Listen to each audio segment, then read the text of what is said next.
Ao vivo do Jornal Gente da Rádio Bandeirantes. Rádio Bandeirantes. Aqui você se informa. E tem entrevista ao vivo chegando para o nosso ouvinte, porque o Ministério da Economia anunciou que vai expandir o home office dos servidores públicos federais, mesmo depois da pandemia de Covid-19, daquelas mudanças trazidas pela pandemia que podem ter vindo para ficar. Por isso que está conosco agora o secretário de Gestão e Desempenho de Pessoal do Ministério da Economia, Wagner Lenhart. Wagner, bom dia, tudo bom? Bom dia, Thaís. Bom dia, Pedro, Cláudio. Bom dia a todos os ouvintes da Rádio Bandeirantes. É um prazer estar aqui com vocês hoje. De que forma que a gestão de pessoal está agora pensando no retorno dos funcionários, não é? Pós-Covid-19, quando a situação já o permitir, que mudanças vão ser implementadas? Tenho certeza que o nosso ouvinte aqui que trabalha no governo ou na iniciativa privada fica se perguntando se esse modelo diferente que foi implementado agora pela maior parte das empresas vai ou não ser mantido, com seus prós e contras. Quais são os prós e contras encontrados pelo Ministério da Economia? Bom, essa temática do teletrabalho, do trabalho remoto, não é uma temática nova, né? A gente tem já os especialistas em gestão trabalhando com esse tema há muito tempo. O Peter Drucker, que é um grande guru aí da administração, já falava disso no final da década de 80 do século XX, né? Então, já faz algum tempo que esse tema se discute no âmbito da gestão.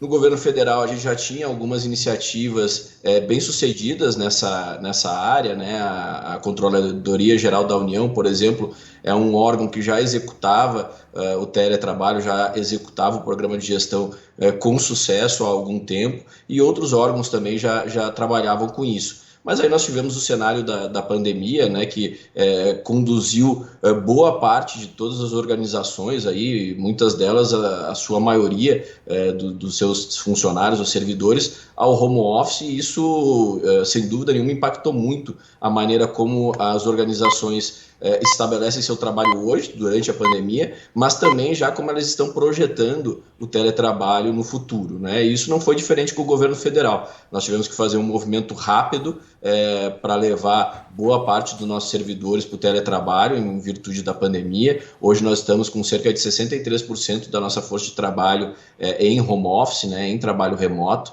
É evidente que dentro do governo você precisa ter atividades que são prestadas presencialmente, e aí esse contingente, mesmo que nós quiséssemos, não tem como ir ao home office, e aí o exemplo evidente é a área de saúde, né? São os profissionais que hoje estão aí na linha de frente, atendendo a população e cuidando para que os efeitos dessa pandemia sejam os menores possíveis. Mas a gente tem um bom contingente aí de servidores que podem fazer esse trabalho, não só durante o período de pandemia, mas posteriormente também num momento de normalidade, e foi com esse intuito que a gente fez todo um estudo analisando práticas de sucesso dentro da administração pública, analisando práticas de sucesso na iniciativa privada, entendendo qual é esse movimento que está acontecendo agora com a pandemia e com as novas tecnologias que a gente tem à disposição, para trazer essa modalidade de trabalho como algo mais presente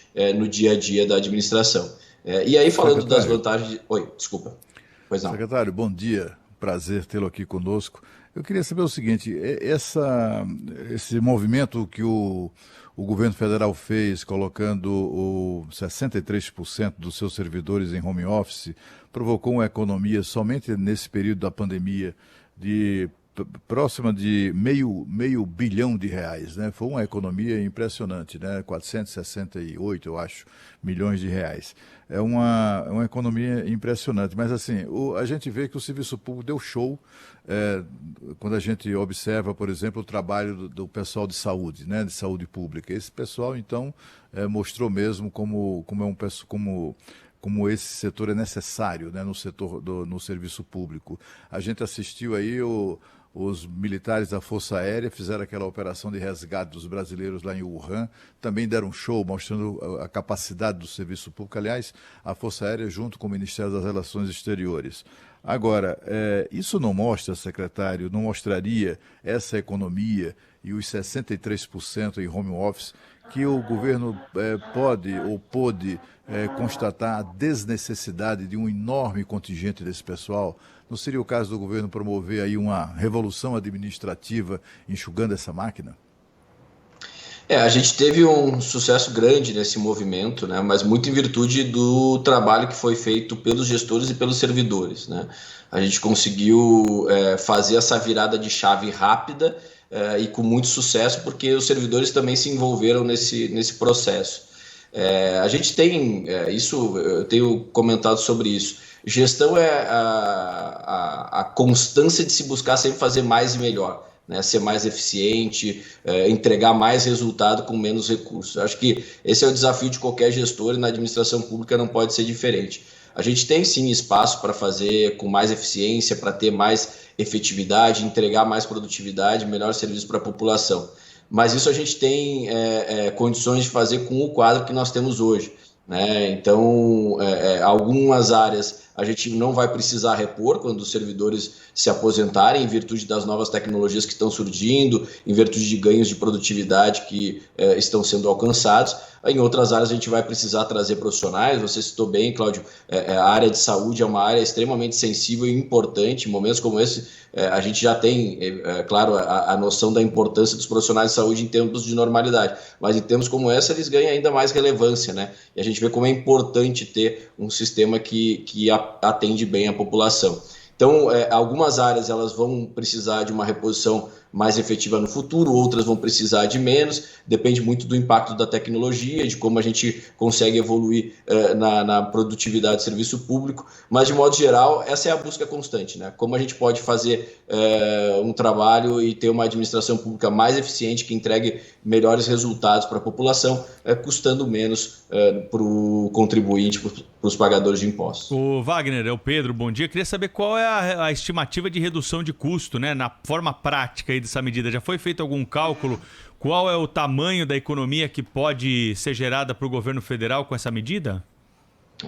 Cláudio trouxe o número, né, de R$500 bilhão que foi divulgado na semana passada.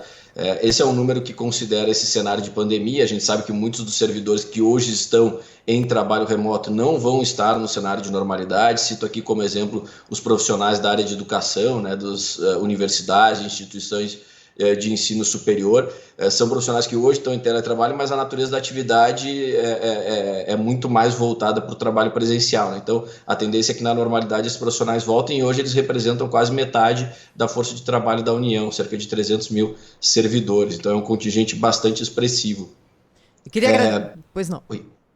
Então a gente tem aí esse cenário de hoje ter poupado 400, quase 500 milhões de reais dentro do cenário de pandemia, e a gente, evidente, tem projeções para o futuro, mas como isso depende muito do engajamento e de quantos servidores vão aderir a esse programa de teletrabalho, a gente não tem como precisar hoje. O que a gente sabe é que isso impacta em algumas rubricas dentro da folha de pagamento, isso impacta na ocupação de imóveis, e isso representa uma eventual economia expressiva, e isso impacta também em contratos que são geridos pela administração, como contrato de água, de luz, de telefone, enfim, uma série de contas nesse sentido. A gente está trabalhando com esses números, mas a divulgação deles a gente só fez daquilo que a gente já constatou, aquilo que já passou, que é esse período, esses meses em que a gente tem trabalhado com esse cenário de pandemia.